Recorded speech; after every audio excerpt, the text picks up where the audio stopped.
Everyone has a story. It may not be glamorous or filled with adventure, but it's theirs. Welcome to Lyfting with Larry, the podcast that features the unique stories of everyday passengers from the world of rideshare. Welcome to the Lyfting with Larry podcast. This is the podcast where I sit down and talk with some of the interesting passengers that I have while doing rideshare. And tonight we got a double feature for you. We have two guests tonight. And make sure you stay tuned to the end of the interview for a little special surprise. So now, welcome to the podcast. Elizabeth, welcome. Hi. Dakota, welcome. What's up? Hey, thanks for being on the podcast, guys. Looking forward to hearing your stories. So we'll start with Elizabeth. Start with ladies first. So Elizabeth, tell us about your background. Where did you grow up at? Well, I am from Bullitt County in Louisville. Is everybody going to come after me? Give my full address on the internet. Thank you. And what's your social? 382. I'm joking. That is not part of it at all. Let's see. Oh, yeah. So I'm from Bullitt County. Okay, born in Bullitt County? Yes. Okay. Grew up in Louisville my whole life. The only time I've ever moved out of it was for college. So went to Catholic school for 12 years, which was probably really expensive. So, do you have any siblings? Any brothers or sisters? Yeah, I do. I have two brothers and a sister. My oldest brother, his name is Philip. He's 30 years old. My sister, Katie, she is 26. Yeah. We'll go with that. Yeah. We'll go with that. Okay. She's 26, and the younger of my older brothers, Connor, is 20. Okay. So I'm the youngest. I'm 18. 18? Okay. And Dakota, what about you? Well, I was actually born and raised here in Bowling Green, Kentucky, actually not too far away from here. This is pretty much where I've been all my life. I went to Rich Pond Elementary, South Warren Middle, South Warren High School, and now I'm just a broke college student like a lot of other people. Okay, great. So, Elizabeth, when you were growing up, what kind of interest did you have growing up? I was the one little girl who was like, "Do you guys want to see a bug?" Everybody else was playing like princesses and stuff, which is fine. But I just was like, "Hey, you guys want to go dig in the dirt? I think I'm gonna find a fossil today." But yeah, I was reading when I was really, really young. Like I could almost read a book like all the way through on my own before I went to kindergarten. So I had a lot of interest in like, reading and words and science and stuff. I was like I guess you would say an abnormal little kid. 'Cause like, I liked, the stuff that my classmates liked, but I also like sort of absorbed everything else from my family. So like, I just would like pick up words and like, songs from them. So I was singing like the top 10 when I was like 5, because that's what my sister liked. And I was singing like, the Beatles, because that's what my dad liked. Just a sponge picking up everything. Yeah, pretty much. Wait, who are the Beatles? They're a group of insects. Okay. I told you I liked bugs. Bugs that you would like. Yeah, show exactly. to people. That's what I'm saying. They make beautiful that's music. cool. I was an early reader too. My two older sisters like to play school, and I was always had to be the student, and so they taught me to read. So I was reading. I didn't go to kindergarten, and but was reading pretty well by the time I went to first grade. So I remember there's like me and one other guy that when reading time came, we had to go over into the second grade class and have reading with them. But do you still have a love of reading? Oh yeah, I'm in the middle of 2 books right now that I know of. Because I'll just pick one up and start it and then forget. And then I'll pick it up like 2 months later and be like, wasn't I like 100 pages into this? Okay. But right now I'm reading Turtles All the Way Down by John Green and Misery by Stephen King, which are 2 very different genres. Very. So do you have a favorite genre that you like to read, or a favorite author, or a favorite book? That's really difficult. I really like poetry books. I really like Bo Burnham's poetry book, actually. It's called Egghead and like Other Stupid Ideas or something. And there's another poetry book that I really like, but I can't even think of the name of it right now. So secrets, I guess. But I'm a really big fan of like action fiction books. So like, Harry Potter, Percy Jackson, that kind of thing. Those are really my preferred reading. But I also like, like slice of life kind of books like John Green or, like horror stories like Stephen King. Big Stephen King fan here. Oh, yeah. Definitely. Wait, which one? Which one of you? Which one? Which one of you is the fan? I think both of us are the fan. All right, Dakota, how about you when you were growing up? What kind of interest did you have? And do you have any siblings? Yeah, I'm pretty sure I have one younger sister. She's a couple of years. But yeah, I was also kind of an academic when I was younger. I don't know what happened, so just somewhere in the middle of it cut out. Kind of lost interest? But, yeah, I also had a pretty high reading level. I was a very emotional little kid, I gotta say. Very dependent on my parents. But, I grew up, I've had many interests over the years. I was the kid that was always like, I want to be a fireman, I want to be a doctor, I want to be an exterminator. Just a random... An exterminator? A random job every few days. He has dreams. And I counted it up the other day, and over my lifetime, I have dreamed of being 51 different careers. This man wanted to kill things when he was little. Ted Bundy activity. Yeah, sure. But, I went, on a little reading hiatus when I was younger, but I enjoy reading again. I've changed a lot over the years, especially over this past year of college. Before I went to college, I was really big into theater. I enjoyed doing acting and different plays at the local theater here. But I went to college and took an intro to criminal justice class and just sort of fell in love with that. And now I am pursuing a career in law enforcement. Okay. So you said you had a lot of interest in school. So when you got to the high school level, what kind of things were you interested in, or were you involved in? Is that when you started acting? Were you involved in anything extracurricular at school, anything like that? Yeah. I did my first play ever in the summer of 8th grade before high school. Okay, what play was that? It was Pride and Prejudice, directed by Jonathan Goldstein. If you all know the show, Drake and Josh. He played the dad on that show. I need to flex on y'all. Walter. He knows the dad. Walter. He plays Walt. Yeah, so he directed that. He sort of inspired my love for theater, and that started my 5-year obsession with acting. Yeah. Okay, and so how many plays do you think approximately have you been in? I'd say I'm pretty sure it's around 20. Really? Not too many. Well, I hate to flex. Not too many. Only 20. Only in the how many double have you been digits. Anything else in high school? What? Anything else in high school? Yeah, I was in... Oh, well, I did the musicals in high school. Okay, what musicals did y'all have? I was in Les Mis and Phantom of the Opera, which is my favorite musical even to this day. Wow, so that's really like two powerhouse musicals to be in your high school career. I don't know what they were thinking when they decided to put that on. Yeah, I gotta say. But honestly, it turned out pretty well. A lot better than I thought it was going to be. Very nice. Very nice. Okay, anything else? Anything else? Nope, that's just me. Okay.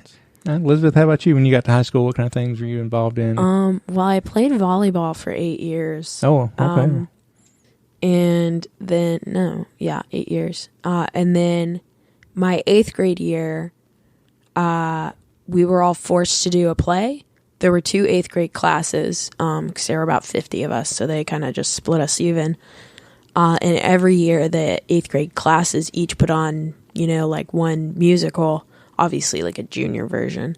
And my class voted on Guys and Dolls. And the other class voted on Alice in Wonderland. Yeah, it was something. Guys and Dolls is something. It was really funny watching an 8th grader pretend to be drunk on stage. Let me tell you that. But our music teacher actually asked me. I was in the class that voted for Guys and Dolls, and the music teacher actually asked me if I would play the Queen of Hearts in Alice in Wonderland, as well as be in my class's play, because she said I was the only one she could see having the talent to be the Queen of Hearts. So not to flex on you guys, but just gotta say, it is I'm what a it prodigy. is, right? So after those 2 shows, I was like, okay, I kind of like theater. And I wasn't very good at volleyball, even though I played for so long. So, time came around, and my high school, like, its draw was like the volleyball team. So my mom kind of expected me to, try out for it and see if I could, get on the JV squad. And one day I turned to my mom during the summer before high school, and I was like, Mom, I don't want to play volleyball. I really don't want to try out for volleyball. I just want to do theater. And she was like, you don't even want to try out for it? And I was like, Mom, I'm still underhand serving, and I'm 14 years old. Yeah, I'm ready to quit. So, my freshman year, our first show was Beauty and the Beast, and I played a dancing plate, and a drunk guy. And the pictures of me in that wig are just absolutely horrible. So, did theater all throughout high school, and I'm actually a theater major right now, as well as a psychology major. So, okay, so approximately how many plays do you think, or productions do you think you've been in? I want to say around. I've been in 14 because we did 2 every year, so that's 8, and I did 2 extra in high school. So yeah, 14. Okay, so Dakota, what do you think was your favorite production that you've ever been in, and who was the favorite character that you've played? Oh, both of those answers definitely go to Richard III. Richard III is a Shakespeare play. You got a weird look on your face. Nothing. I just looked at Lindsay. Oh, okay. But yeah, Richard III is my favorite Shakespeare play. I got to play the title role, actually. Wow. It was a difficult play, difficult to learn all the lines and the character development, and I was also dealing with an injured foot at the time. But that definitely rekindled my love for theater at the time, and it was great. The director was great, Carol Jordan. Shout out to her, professor at Western. She's incredible, has inspired me in so many ways and inspired others. I don't know. That's it. Great. So, Elizabeth, what was your favorite production, and what was your favorite character you played? That would have to go to either. I played Macbeth in Macbeth, and I also played Queen Agravain in Once Upon a Mattress, both my senior year. And Mackers was one of my absolute favorite shows I've been in. If I could do that show again and be Macbeth, I would in a heartbeat, even though it was super difficult. Like Dakota said, memorizing Shakespeare and trying to understand what it means. Character, right? Trying to understand what the character's going through while it's in Middle English, right? But it was an extremely fun play, and it was an all-female cast as well, so that just kind of added on to the fun. Because it was a bunch of girls in flannels and jeans, talking in ye olde English, so that was fun. And Once Upon a Mattress was a lot of fun because my best friend played Winifred, so we were pretty much hating on each other the entire show and singing about how much we hate each other. And that was the last show I was in that my high school director directed before she passed away this past year. So rest in peace, Charlie Douglas. So, Dakota, you mentioned you were dealing with a foot injury. Tell us more about that. Well, I injured my foot. Thank you. We appreciate that. It was in another play that I was in a few years ago called Blood Wedding, where me and the other lead character were in a stage fight. Wasn't too complicated, but it was something that I hadn't really dealt with before. And on opening night, there was a slight accident where I rolled my ankle and broke it in a little part of it. So a few weeks later, I go to the doctor, and he's like, "This is broken." And I was like, "Oh man, that sucks." And he said, "Do this, and it'll fix itself." So I didn't do that because I just assumed, I'm young, it'll fix itself no matter what. And he's just a doctor. He didn't know what the hell he's talking about, right? Yeah, and plus Doctors never know. Plus the giant boot looked really ugly that I had to wear. So one thing led to another, and the doctor was like, "All right, well, since you're so stupid, you need surgery now." And I was like, "Ah, damn." And this was actually about a month and a half before I was going to go to Governor's School for the Arts, which is a 3-week arts intensive camp where you just go there and learn a bunch of crap about various art forms. I was going for drama. And so I had to get the surgery as soon as possible. And I was technically supposed to be non-weight bearing for 6 weeks and then take it very slowly and do some physical therapy. So after 5 weeks, I started walking on it and doing all the stuff I needed to do, because that's when I went to GSA. So that messed it up some more, and then I got back, did physical therapy, and it felt a lot better, and I thought it was fixed until about 6 months later, and it started hurting again. So I went to the doctor, and he's like, "Oh, it'll fix itself." And I was like, "Okay, whatever." So another month passes, and it's getting worse and worse and worse.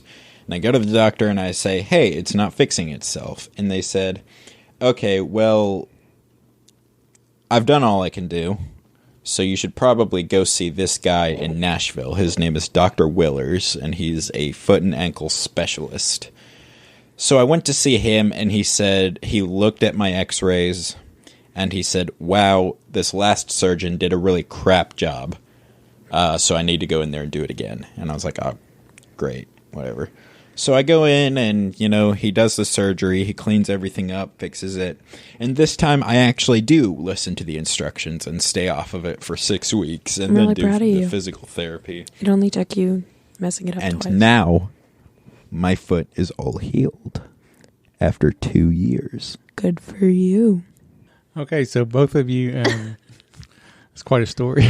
You asked. So both of you now are in college. Is that correct? Absolutely. I think so. Okay, and you're both going to where? Northern Kentucky University. No, we're not doing it in sync. Yes, we are. Go Norse. Norse up, bro. All right. And where is Northern Kentucky University located? It's pretty much Cincinnati. It's in Highland Heights, Kentucky. Okay, pretty much Cincinnati. It's right across the river from Cincinnati. Okay, and so Elizabeth, you said you are studying drama. Is that correct? Yes, I am a theater major and a psychology major also. She doesn't care too much about the psychology. Yes, I do. You're just doing it for your parents, right? No, I like psychology. Okay. Might need to analyze him at some point. I guess. Me, she does it every day. Yeah, actually, I do it all the time. And Dakota, you said you have switched. You were a theater major, is that correct? I was, and then I decided this is not fun. I don't want to do this anymore, and I switched to criminal justice. Criminal justice. Okay, so looking to be a police officer in the future? Yeah, I want to be a police officer for a number of years. And then after that, I would actually like to specialize in animal cruelty investigation. I've always loved animals. I have a lot of animals of my own, and I just would like to get some experience and be able to help animals in that way that not too many people think about. Okay. You said you have animals, so you have some experience with working with animals? Yeah, he has a girlfriend. She's feral. Yeah, I have 5 dogs, 2 cats, a guinea pig, and a turtle. So it's a full house, I'd say. I'd say so. Yeah. Okay, so Elizabeth, what would you like to do once you graduate? That's a really good question. That's a fantastic question. I have a dog. His name is Bear. He's very fluffy. He's 7 years old. 7? And I have no idea what to do with my life. Well, I think there's a lot of kids at that point in college that don't really know what they want to do. I know I certainly did in my second year of college. When I was your age, I had no idea. And how old are you he's now? He's a year older than he's 6 months older than me. Don't let him fool you. I gotcha. Okay, so how do you, Dakota? How do you like NKU so far? How many years you've been there? I just finished my first year. You know, it's pretty cool. I mean, I've never gone to any other colleges, so I don't know how it compares. But you know, I like it. It's a relatively small campus, so very intimate. About how many students are there?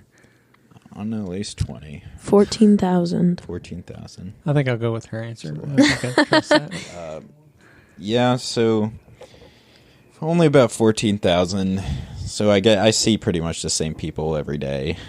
But it's 80% commuters, so only 20% actually live on campus, and I am one of those 20%. Okay. Because I do not want to drive 3 hours to class every day. That would be quite a haul. It would. Especially, with the price of gas going up. Yeah, I don't blame you. Thanks, I Cheaper ran down here than it is in Louisville. But I mean, your foot's all better. You could run. I could run, but it would take me like 2 I hours. love Forrest Gump. So, Elizabeth, what do you think of NKU so far? I really like it. I really like. What year are you? I'm a freshman. Wait, I just finished my freshman year, so technically, I'm a sophomore. But I came into college with came into college with college credit. Okay. So technically, I'd be a junior. Not to flex on you guys. Anyways, but I really, really like NKU. I really like being able to go into Cincy whenever. I like the community. Everyone there has been really, really nice to me. Like I went and visited another school, of which I will not name. And I went on a tour, and all the students there just like looked at me like I was a rat running around. Yes, like I was a rat running around a New York subway. Like they wanted to stomp on me and break my neck, and I was like, "Wow, really kind atmosphere we have, guys." But NKU is nothing like that. Everybody is like really, really nice and even this like guy. approachable. When I said everyone, there are statistical outliers. That's a lie. Dakota is a sweetheart. When he wants to be. But I think it's great. I mean, I met this guy there. He's pretty cool. We've been dating for a while. I made a lot of new friends. My best friend from high school actually goes to college. I believe her dorm was 13 minutes from mine when we were both at college, but when we're back at home, we live 45 minutes away from each other. Really? So that was really cool. Yeah, she lives in southern Indiana, like way out in the middle of nowhere. And yet they still went to the same school. Isn't that bananas? Yes, we did. And the reason why is because Prez is better than any other high school in Louisville. Go Toppers. Okay. You wouldn't know. You didn't go there. You didn't go to any of the other ones. I didn't need to. So I didn't anyways, think you Larry, needed me. So I don't think you got some more questions, Larry, or you want to let us fight I'm this just gonna one let out? y'all duke it out there. It gets physical. I'm just watching. Fight ASMR. So I've been to NKU a few times, and it looks like it seems like a very pretty campus. As you said, It's commuter beautiful. school. One of the times I've been there on the weekends, it's pretty quiet. It seems like. Yeah. Nobody's on campus really over the weekends. Well, obviously the workers on campus, like the administrative staff, they're there. But very few. I mean, there are some Saturday classes, but not many people take those. I think they're mostly for like people who are coming back to college after like years and years of not going. But it's pretty quiet on the weekends. I think it's a beautiful campus. People say it looks like a they call it the like prison college or like the concrete jungle because you know our buildings are like made of concrete. Yeah, well, what else are you gonna make buildings out of? But this little piggy built a house out of wood. Sticks. Don't talk about Moorhead like that. Anyways, but I mean the nature on campus is beautiful. We have what's the word? Like a gardening staff. What is that? What do you call that? Gardening staff. No, it's like landscaping. Landscaping. We have like a landscaping, like on campus landscaping, like jobs that like students can take. So a lot of the like agriculture students will take jobs in landscaping. I have a friend named Jason, and he was like planting flowers, you know, doing mulch, mowing lawns. Well, campus lawns, that is. But he really enjoyed it. And the campus looks amazing. So Very cool. Very cool. So do y'all work while you're at school? Do you have jobs? Yes. I work at Bob Evans. What do you do Yep, there? that's it. I'm a waitress. And I make $2 an hour. Don't forget to It really tip hurts. your waitress It really and hurts. waiters. Please listen to my ASMR PSA. Waiters and waitresses make $2.13 an hour, and they pay for their bills all out of tips. So please tip your waitress really well. 20% is the minimum you should be tipping. Thank you. Coda, what about you? Do you work while you're at school? I actually followed in my dad's footsteps, sort of. He's also a rideshare driver. But instead of doing the rideshare, because I'm not old enough to, I do Uber Eats and DoorDash and Grubhub. So I'm still in the business of people pay you to do stuff for I believe them. it's called the service industry. So, yeah, That's too broad. in the gig economy, The right? car service industry. Okay, it's not the car service industry. I'm not Babe. servicing cars. So, what about when when y'all are home for the summers? Do you work anywhere when you're back home? Well, I have a job at the Bowling Green Warren County Humane Society as a kennel attendant, so I get to spend 8 hours a day working with dogs, which is a dream job. Honestly, a lot of people would say I have the best job ever. There are definitely some hard parts to it that not many people see, but you know, I love it. Best job I've ever had out of all three. Great. I work at Bob Evans, and believe it or not, it's actually worse in Louisville. People are so mean. My very first day there, I mean, obviously, I was already trained. I'd already been working at a different Bob Evans for 5 months. So, you know, they weren't going to retrain me, so they let me take a section on my own. And this guy, it was a night shift. So this guy was like, yeah, let me get the value, like 1 grilled chicken breast, and I want mac and cheese and mashed potatoes. And I was like, well, sir, the 2 grilled chicken breast comes with 2 sides, and you'd be paying the exact same for the full meal versus the value meal plus an extra side. So would you like me to give you the 2 grilled breasts and the mac and cheese and mashed potatoes? Because you'll essentially be getting a chicken, like a free chicken breast for the same price. And he goes, I don't want 2 breasts and 2 sides. I want 1 breast and 2 sides. And I said, okay, sir, would you like bread? So if that tells you how it's going, it's really interesting. I mean, I love my coworkers and the job.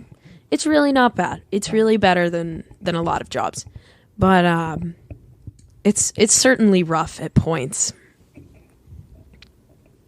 As all jobs are. True. Very true. I don't think you're going to find many jobs where you just love everything about it.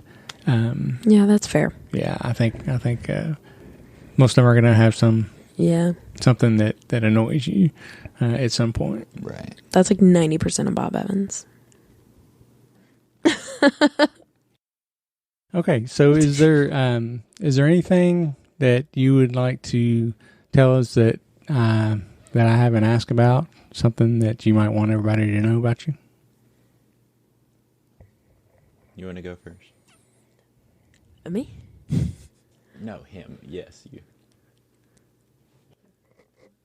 I actually have a beehive now. Really? Yes, I have been in love with bees since I was a freshman in high school, and I learned that they were actually endangered. So the bug thing never went away? No, it really didn't. I'm still a weird little bug girl.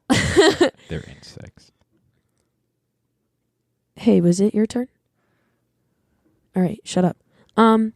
So I have been in love with bees since I was a freshman in high school. I first learned that they were endangered, so I've been campaigning for, save the bees, buying like bracelets, like socks, t-shirts, all that kind of stuff that, goes to like companies who will help with research on colony collapse disorder, which is what's been causing bees to be endangered. Right, yeah, I've seen a documentary on that. Right, yeah, it's just horrible, and they, had no idea where it was coming from. Fortunately, a lot of research has been done on it now, and bees are actually not on the endangered list anymore.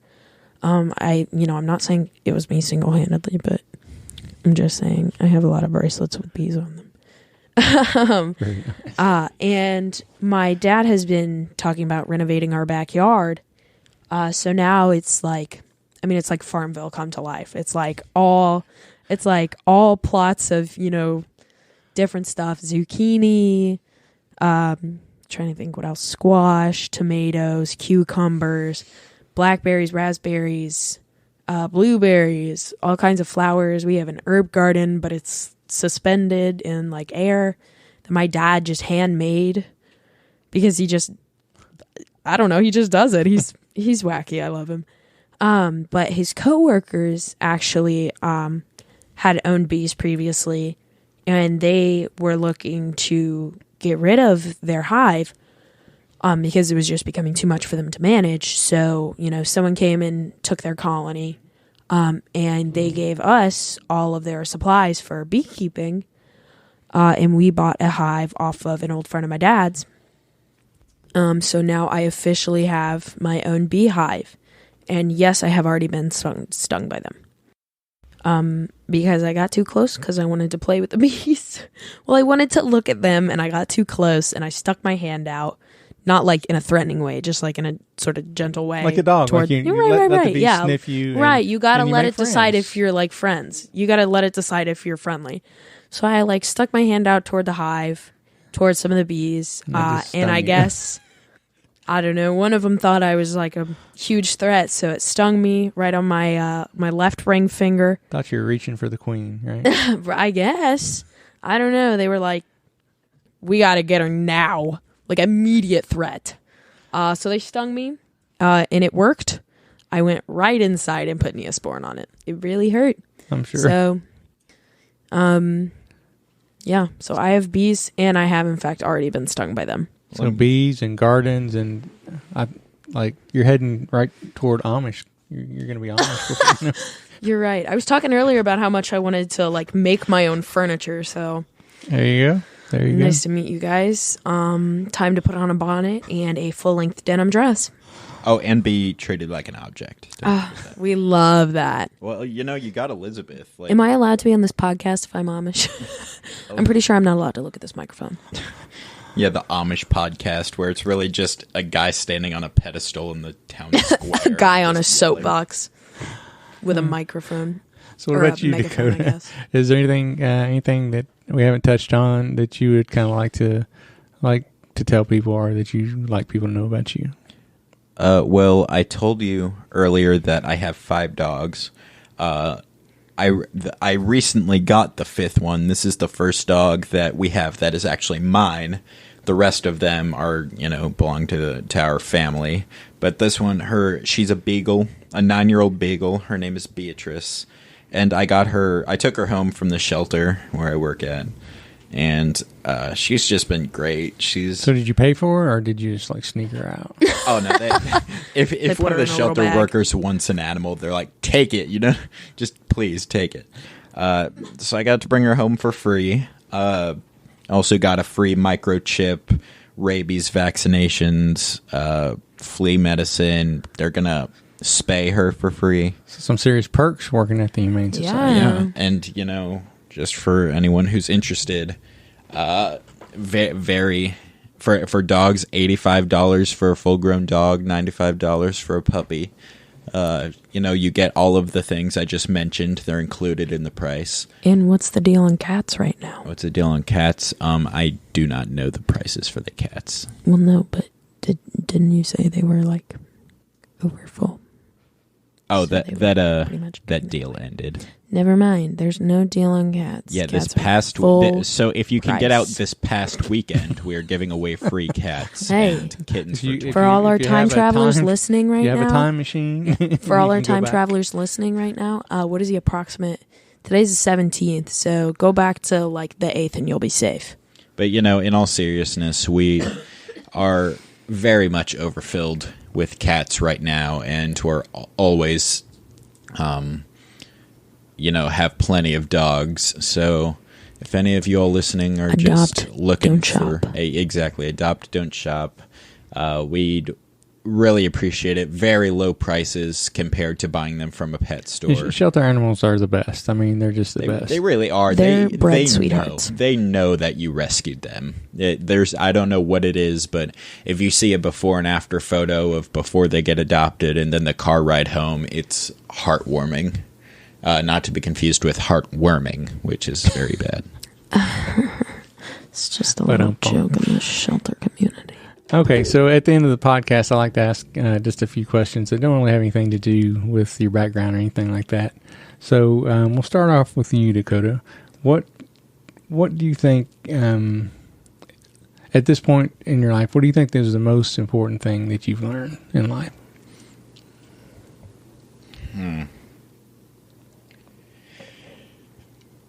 I'd say, do we want to go like something optimistic or just something? Whichever way you want to go. Everybody lies. Okay, no matter what, nobody is 100% truthful with anyone, except me with my girlfriend. But he thinks he's saving his ass. People are liars, and so I'm not saying they lie all the time, but you got to be careful. The only person you can fully trust is yourself. So do you think your girlfriend's lying to you?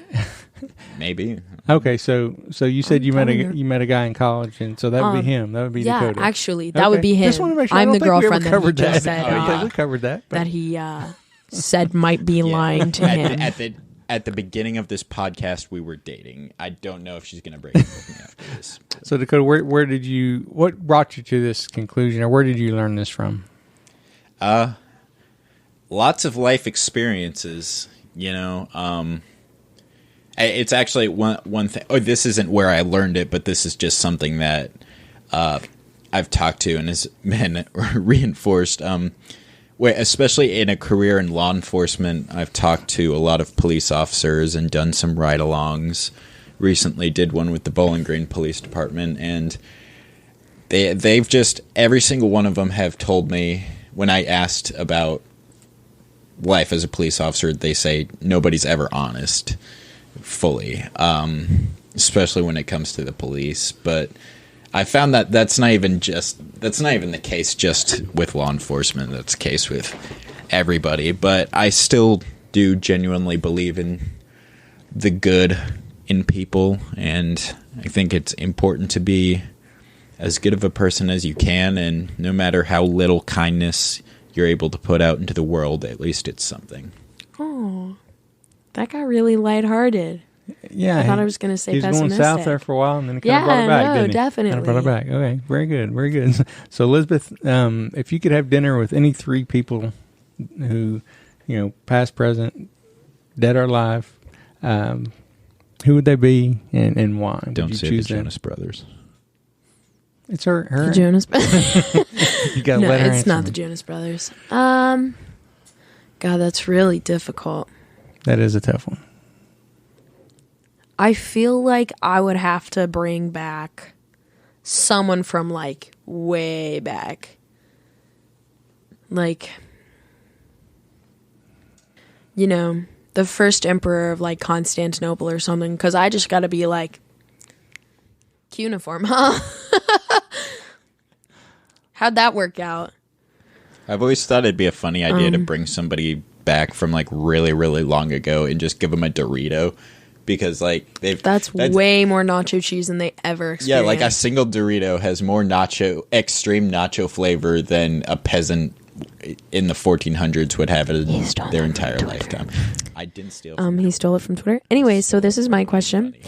Definitely like some old world ruler. I'm trying to think who else. That's a really difficult question. Carrie Fisher. She seems so fun. She's such a wonderful lady. And then I think probably Frida Kahlo.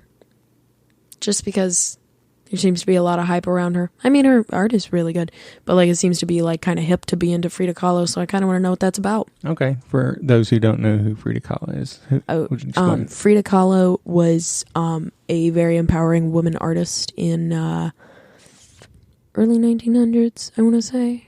And she made all kinds of like abstract pieces that became extremely famous. I think I want to say posthumously, but it might have been while she was alive. I'm really not sure. Okay. Like I said, I want to know what the hype is about. So very cool. Okay, one more for you, Dakota. What makes you feel inspired? Spite. I'm kidding. Probably, just going back to my love of animals and working at the shelter, every time I get to see an animal that had come in from a very poor situation, whether they were abused or just a stray or starving on the street, and getting to watch them grow and watch them heal back to the life of a normal animal and then go home with somebody who is actually going to treat them right for once. That sort of inspires me, because there are some days that you just see such poor situations and you lose all faith and you wonder why you're doing this, and question if you're even making a difference. But it's days like that, when the animal gets to go to a good home, that you remember why you're there. All right, very nice. And last one for you, Elizabeth. What's your best tip for making the world a better place? Patience and kindness will take you much farther than you ever imagine. It is so much nicer to, when someone makes a mistake, say, that's okay, I understand, and, actually talk it out with them rather than, making assumptions, jumping to conclusions, and, getting angry. It will make them feel so much more comfortable. It will make you much calmer because you're not freaking out about it. And it's going to make them trust you way more. It'll make them feel way better, and they'll be able to come to you more when they've made mistakes rather than hide said mistakes from you, whether it be in a relationship or, even just, not to make a waitress call back, but like, if your waitress messes something up, or if, something is taking a while, being kind and patient is going to do wonders for everyone around you. Sure, and that's something that I've talked about with some other rideshare drivers. You never know what somebody has been going through that day. I mean, if somebody may cut you off in traffic, and you can either just let it go because it's really not going to affect you that much, or you can blow on the horn, you can flip them the bird, you can scream at them, or all three. All three. Or you could do none. But like I said, you just never know. Maybe this person has just learned that their child has a terminal disease. I mean, or that their spouse has just left them. You never know what people are going through. So to try to have a little patience and kindness, and even just tolerance for people, not knowing what they're going through, because we just really never know. Well, I want to thank you both for being on the podcast. It's been a joy talking to both of you and having you here. And as I talked about at the beginning of the interview, little secret surprise, I guess, at the end is the fact that Dakota is my son. Yeah, what's up, Dad? What's up, bud? And Elizabeth is his wonderful, beautiful girlfriend, and they have been. I'm blushing, but you guys can't see. They've been nice enough to sit down with me and do the podcast tonight. And do you remember? I have given you a ride. I didn't charge you for it, but do you remember where I took y'all? Yeah, Spencer's. There you go. Shout out again to Spencer's. Spencer's coffee the best shop. coffee shop and the best coffee in Bowling Green by far. Okay, why did you bring us there again? Did I not have my car with me? No, I think we were just going to eat. Remember? Yeah, we were just. All three of us went down there to eat. I thought you meant like you dropped this off. Yeah, no. We went down there and ate. Yeah, he doesn't get to eat lunch It's with us. the He's only just a time chauffeur. that it's acceptable for your Lyft driver to come with you to eat. Hey, I've gotten invited several times to come in and eat with people. That's just because you're really you? charismatic. I have, yeah. Well, thank you. But yeah, I mean, some dude literally like asked you to like be reserved for the whole day for him one time, right? that's happened. That's a happened good a couple story. of times. You'll have Yeah. to wait for another episode. That will definitely be in one of the interesting stories of the week coming up for sure. But so it was a lot of fun having my son and his girlfriend as my guest today. Thank you guys. I Of really appreciate it. course. It's great to have you guys home for the summer and spend a little time with you Good guys. to be here. Yeah, all right. Well, I appreciate you having Nice us, and I'll humid see you in Bowling downstairs. Green. All right, thanks a lot. See you in 2 seconds when we turn this off. It's time for the interesting story of the week. This episode's interesting story of the week happened to me probably about 8 months ago, I believe, and it was late. It was about 2:15 in the morning. I think it was a Thursday night, Friday morning. I was out working late and picked up a young lady, and she was going to a hotel. It was probably about 5 miles away out a road called Scottsville Road here in Bowling Green. And we were talking, and as we were heading out, we were coming up the ramp. There's an overpass that goes over I-65, and it's kind of a confusing intersection. There's a lot of lanes, and it kind of crisscrosses, and it's confusing enough for people who live here during the day, and it can really kind of be confusing at night. And so we're coming up, and we're in the left-hand lane coming up, and there's one lane next to us, and then there's another turning lane in the far right. And so I see a car that's coming off the interstate. They were going northbound on I-65, and they had pulled onto the overpass that we were coming, and they got really confused or they were really drunk, because they stayed in their far left lane, which was my far right lane, and came across this overpass, heading right for us, and passed me on the right, heading the opposite direction. And at that point, there's a concrete median there in the road, and you can't get over even if you wanted to. So they had to drive several hundred feet even past me, and before they could even get over and go through a stoplight, before they could get over into the right lane. And it was a little scary and nerve-wracking to me, and it was nerve-wracking to the girl that I had as a passenger. And good thing I had my dash cam running, and so I saved a video of that and actually posted it on my Instagram. So if you'd like to see a video of that, you can actually go to my Instagram. It's Lyfting with Larry on Instagram, and take a look at that video. It was, like I said, it was really frightening, especially we were just kind of talking, and all of a sudden out of the corner of my eye, I noticed that this car is coming down the completely wrong side, because at that point there's about 8 lanes of traffic, I guess, and they were in the as far wrong lane as they could be. So yeah, you never know what's going to happen. You got to keep your senses about you, stay alert, and just be ready to do whatever you need to do to be safe out there.